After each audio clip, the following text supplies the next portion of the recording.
इस देश में रहना होगा। जय श्री राम कहना होगा। जय श्री राम, जय श्री राम, जय श्री राम, जय श्री राम, जय श्री राम, जय श्री राम, जय श्री राम, जय श्री राम। सुनिए लोग, अब ये नहीं चलने देंगे, नहीं चलने देंगे। सनातन धर्म में ऐसा नहीं होने देंगे।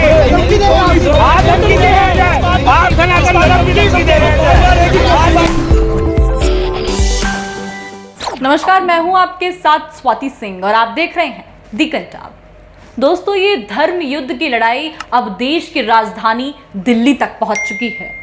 आपने देखा ही कि किस तरीके से दिल्ली में जहांगीरपुरी में हिंसा भड़की, जहां शोभा यात्रा निकालते वक्त की जो वीडियोस निकलकर सामने आई, किस तरीके से सड़कों पर खुलेआम पथराव किया गया, हाथों में हथियार लेकर हवा में झुलाए गए, किस तरीके से गोलीबारी वहां पर हुई और तमाम तरीके की तस्वीरें और वीडियोस आपके सामने जहांगीरपुरी की आई, जहां पर दिल्ली में हुई हिंसा तमाम न्यूज चैनलों पर छाई हुई है, आपने देखी ही होगी। लेकिन आपको बता दूं कि जहांगीरपुरी में हिंसा के बाद जिन लोगों को गिरफ्तारी जिन लोगों की हुई, जिन लोगों को हिरासत में लिया गया, तमाम जो मुस्लिम रहे हैं 14 मुसलमानों को हिरासत में लिया गया, उनके परिजन, उनके घर की महिलाएं जब उनसे मिलने थाने की ओर बढ़ती हैं, जाती हैं अपने लोगों से मिलने के लिए, बोलती हैं कि उनका कोई कसूर नहीं है, और उस वक्त कि एक तस्वीर और एक वीडियो निकलकर सामने आई है जो साफ तौर पर सोचने पर मजबूर कर रही है कि किस तरीके से ये भगवाधारी गुंडों के जहन में मुसलमानों के लिए कितनी नफरत है। आप देख पाएंगे, आपको आगे वीडियो भी दिखाएंगे, लेकिन पहले मैं आपको बता दूं कि असली माजरा क्या था। मुस्लिम महिलाएं पहुंचती हैं थाने के बाहर और वहां जैसे ही वो पहुंचती हैं तो सामने से भगवाधारी तमाम लोग उनके ऊपर जय श्री राम के नारे की बौछार कर देते हैं और दूसरी ओर से वो अल्लाह अकबर के नारे लगाती हैं और दोनों ओर से अपने अपनी कम्युनिटी के नारे लगाए जाते हैं। और माहौल कैसा होता है, नजारा कैसा होता है, एक नजर इस वीडियो पर डालिए और देखिए कि ये कैसे भगवाधारी गुंडे सामने खड़ी महिलाओं के ऊपर मानसिक तौर पर उन्हें परेशान करने की कैसी कोशिश कर रहे हैं। उनके खुद के परिजनों से अगर वो मिलने जाती हैं तो इनके जहन में किस तरीके की आग लग जाती है। एक नजर इस वीडियो पर।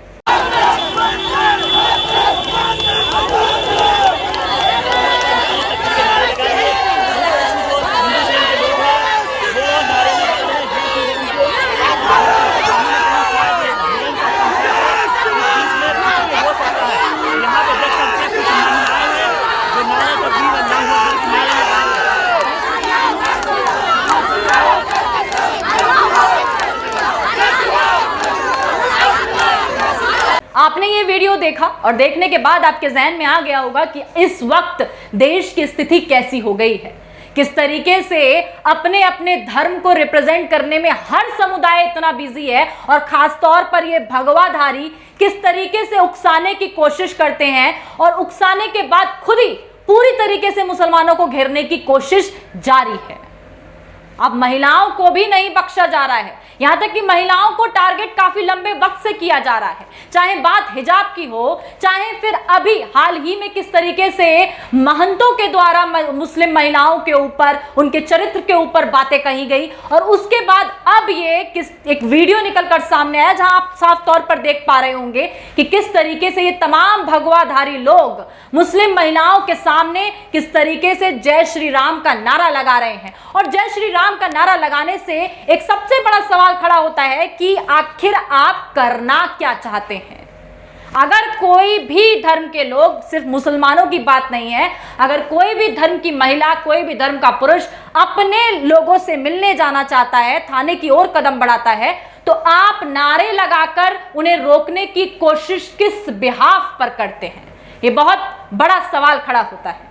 आपको बता दूं कि न्यूज़ 24 ने इसको लेकर एक ट्वीट किया है जहां पर उन्होंने इस वीडियो को शेयर किया है और लिखा है कि दिल्ली की जहांगीरपुरी थाने के बाहर के नारेबाजी, एक तरफ महिलाएं अल्लाहू अकबर के नारे लगा रही हैं और दूसरी तरफ जय श्री राम के नारे लग रहे हैं। ऐसा ये आप देख सकते हैं कि ट्वीट में ये कहा गया है। तो आपने ये वीडियो देखा कि किस तरीके से मुस्लिम महिलाओं को एक बार फिर से दिमागी तौर पर, मानसिक तौर पर परेशान करने की भगवाधारी गुंडों ने कोशिश की है। यह आपने इस वीडियो में देखा। और आपको साथ साथ बता दूं कि इतना सब कुछ कम पड़ गया तो बीजेपी नेताओं ने जिस तरीके के बयान दिए, वो बयान सुनने के बाद आप भी सोच में पड़ जाएंगे कि भाई साफ तौर पर जो बची कुची कसर है वो भाजपा नेता पूरी कर दे रहे हैं और दोबारा से हिंसा भड़काने की कोशिश कर रहे हैं। और एक सबसे बड़ा सवाल पुलिस प्रशासन पर खड़ा होता है कि इतने दंगे तमाम राज्यों में चल रहे हैं, इसकी हवा दिल्ली तक पहुंची कैसे? क्योंकि आपको पता होना चाहिए कि तमाम जगहों पर शोभा यात्रा निकल रही है और उस दौरान इस तरीके के दंगे होते हैं और साफ तौर पर बाद में आप कोशिश करते हैं कि दंगे ना भड़के और आप जान फूंक देते हैं दंगे भड़कने के बाद। लेकिन उसके बाद ये जो भाजपा नेता हैं किस तरीके से अपनी भड़ास निकालते नजर आते हैं और कैमरे के सामने, मीडिया के सामने बोलते नजर आते हैं कि हिंदुस्तान में अगर रहना है तो जय श्री राम का नारा लगाना होगा। आप सोच सकते हैं भाजपा नेता किस तरीके के बयान देते नजर आ रहे हैं, और एक नहीं दो नेता, वो भी मीडिया के सामने। मैं आपको वो वीडियो भी दिखाऊंगी, लेकिन उससे पहले आप इस ट्वीट पर नजर डालिए। ये सत्य भारती हैं जो कि ट्वीट करते हैं और लिखते हैं, दुस्साहस, जिसको इस देश में रहना होगा जय श्री राम कहना होगा। दिल्ली जहांगीरपुरी में जिस जामा मस्जिद पर भगवा लगाने को लेकर दंगा भड़काया गया था, उसी मस्जिद के बाहर बीजेपी के मुख्य मंदिर प्रकोष्ठ कर्नल सिंह मीडिया की मौजूदगी में भड़काऊ नारे लगाते हुए कैमरे में कैद हुए।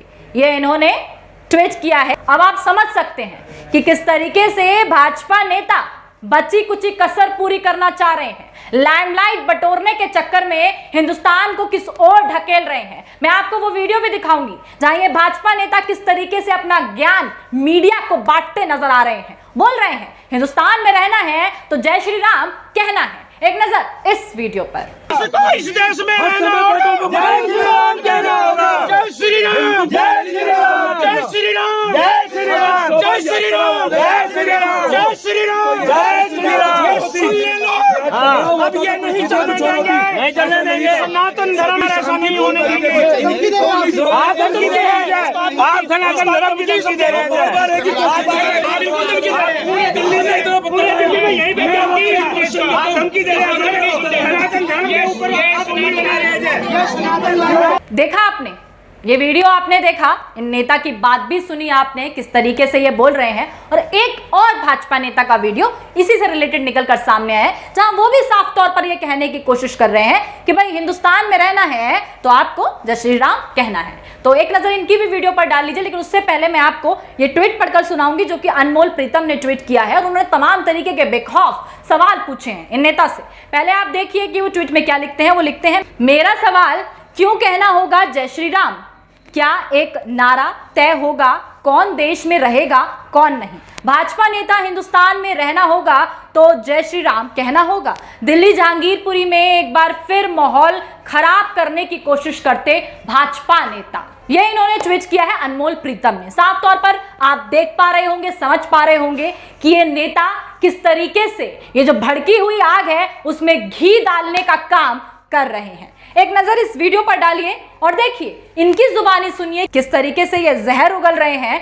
जो हिंसा हुई है उस हिंसा के बाद की जो कसर है और हिंसा को भड़काने की कोशिश ये बखूबी निभा रहे हैं। एक नजर इस वीडियो पर। ये छोटा, ये देखिए, सबसे बड़ी सनातन धर्म का, हाँ, जो जय श्री राम बोलेगा वही देशभक्त है और जो नहीं बोलेगा वो देशभक्त नहीं है। देशभक्त इस दुनिया में हर एक व्यक्ति देशभक्त है। हिंदुस्तान में रहने का पैमाना एक नारा कैसे हो सकता है सर? नहीं, बिल्कुल आप कैसे कह सकते हैं कि जिसको हिंदुस्तान में रहना होगा जय श्री राम कहना होगा? इस देश में करोड़ों लोग ऐसे हैं जो किसी और धर्म को मानते हैं। कोई बौद्ध धर्म मानता है, कोई जैन धर्म मानता है। रह रहे हैं, हाँ, हिंदुस्तान में रहने वाला व्यक्ति हिंदू है, हाँ, श्री राम बोलना ही होगा। क्यों? क्यों?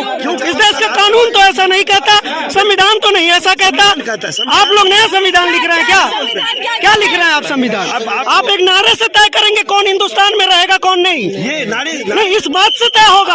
आप समझिए, ये हिंदुस्तान है, हिंदुस्तान में रह करके हिंदू जय श्री राम बोल करके आपको रहना होगा। देखा आपने, ये भाजपा नेताओं ने बची कुची कसर पूरी की है। मैंने आपको दिखाया कि महिलाएं, मुस्लिम महिलाएं अपने परिजनों से मिलने पहुंची, किस तरीके से उनके ऊपर मानसिक तौर पर उन्हें परेशान करने की कोशिश की गई। उसके बाद मैंने आपको यह भी दिखाने की कोशिश की कि भाजपा नेता बच्ची कुच्ची कसर कैसे पूरी कर रहे हैं, एक भड़की भड़काई धर्म की आग में और घी डाल रहे हैं और एक बहुत गहरी खाई हिंदू मुसलमान के बीच बनाने की कोशिश कर रहे हैं। और यह साफ तौर पर मुस्लिम और हिंदू भाइयों को समझ में शायद अभी नहीं आ रहा है कि हिंदू मुस्लिम की लड़ाई में नुकसान हिंदुस्तान का है, लेकिन फायदा सिर्फ पॉलिटिकल राजनीतिक पार्टियों का है। मैं आपको बता दूं कि विनोद कापरी ने भी इसको लेकर तमाम तरीके के ट्वीट किए हैं, जहां पर विनोद कापरी का स्क्रीन पर आप ट्वीट देख रहे होंगे, वो बोलते हैं नरेंद्र मोदी की खामोशी में बर्बाद होता भारत। और वो एक और ट्वीट करते हैं, दूसरा ट्वीट भी आप स्क्रीन पर देख रहे होंगे कि इतनी छोटी सी बात आप सबके मगज में क्यों नहीं जाती है। हिंदू और मुस्लिम प्यार से रहेंगे तो पूरे के पूरे भारत को फायदा होगा, लेकिन हिंदू और मुसलमान लड़ते रहेंगे तो सिर्फ और सिर्फ बीजेपी को फायदा होगा। आपने ये ट्वीट देखे विनोद कापरी के, जो सवाल कर रहे हैं, सरकार पर सवाल खड़ा कर रहे हैं, लेकिन प्रियंका चतुर्वेदी ने भी एक ट्वीट किया है और वो जो है बोल रही हैं कि शोभा यात्रा निकालने से क्या दिक्कत है। मैं उनका आप स्क्रीन पर ट्वीट देख रहे होंगे, जो मैं आपको बता दूं कि वो क्या लिखती हैं ट्वीट में। वो लिखती हैं कि हिंदुओं द्वारा हिंदू त्योहार पर जुलूस को शांति से करने की अनुमति क्यों नहीं दी जा सकती है। यात्राओं पर हिंसक प्रतिक्रियाएं दुखद हैं और वह भी भारत की राजधानी में। जो गलत है वह गलत है और बिना किसी अगर मगर के सभी को इसकी निंदा करनी चाहिए। दिल्ली दंगे, ये प्रियंका चतुर्वेदी ट्वीट कर लिखती हैं और जिसके रिप्लाई में, जो उनका रिप्लाई करते हुए विनोद कापरी का भी ट्वीट आप देख सकते हैं स्क्रीन पर। वो लिखते हैं, सवाल आपका ठीक है, पर सवाल यह भी पूछना होगा कि क्या हिंदुओं की शोभा यात्रा के लिए जरूरी है कि वो हथियारों का प्रदर्शन करें, भड़काऊ नारे लगाएं, चीख चीख कर मां बहन की गालियां दें, मारने काटने की बात करें, मस्जिदों के अंदर घुस जाएं, मस्जिदों पर भगवा लहराएं। ये तमाम तरीके की चीजें विनोद कापरी ने उनके ट्वीट को लेकर रिप्लाई करते हुए की हैं। तो ये एक तरीके की जंग, ये जो है तमाम तस्वीरें निकल कर आ रही हैं जैसे मैंने आपको दिखाई, उसको लेकर ट्विटर पर, सोशल मीडिया पर भी तमाम तरीके की जंग छिड़ चुकी है, जहां हर कोई अपनी अपनी राय रख रहा है, बता रहा है कि ये क्या चल रहा है, कैसे भाजपा नेता कर रहे हैं, अपनी अपनी राय सब शेयर कर रहे हैं, जो मैंने आपको दिखाई। विनोद कापरी और प्रियंका चतुर्वेदी का भी मैंने आपको ट्वीट दिखाया, लेकिन कुछ तस्वीरें, कुछ वीडियोस भी निकलकर सामने आ रही हैं जो साफ तौर पर दिखा रही हैं कि नफरत इस हद तक बढ़ गई है कि भगवाधारियों को सड़क पर ले आई है। सड़क पर बैठकर अब वो किस तरीके से अपनी नौटंकी करते नजर आ रहे हैं, पूरा ड्रामा रचते हुए नजर आ रहे हैं। सड़क पर बैठकर जय श्री राम के नारे तो नारे, साथ साथ किस तरीके से हनुमान चालीसा सड़क पर बैठकर पढ़ी जा रही है। एक नजर इस वीडियो पर डालिए और देखिए कि यह पागलपन किस हद तक बढ़ गया है।